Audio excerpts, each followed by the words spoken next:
आज आपल्याला एका दादांनी प्रश्न केला.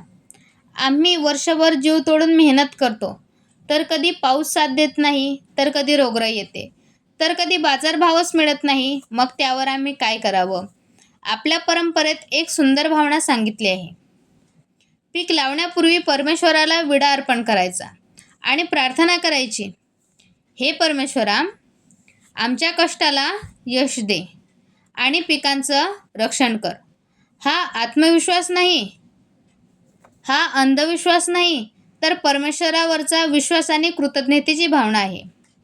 आणि पिकाचा पाक निघाल्यानंतर 1 रुपयामधून 10 पैसे देवाला अर्पण करायचे. काही लोक म्हणतील, देवाला पैशाची काय गरज आहे? देवाला पैशाची गरज नाही, पण आपल्याला देवाच्या कृपेने जर चांगलं पीक मिळालं आहे, मग त्यामधून थोडीशी रक्कम देवाला द्यायला काय हरकत आहे? आणि लक्षात ठेवा, प्रार्थनासोबतच प्रामाणिक मेहनत, योग्य नियोजन आणि शेतीची काळजी ही तितकीच महत्त्वाची आहे. मेहनत आणि परमेश्वराचं स्मरण असेल तर मनाला बळ मिळतं आणि बरकतीची भावना कायम राहते. दंडवत प्रणाम.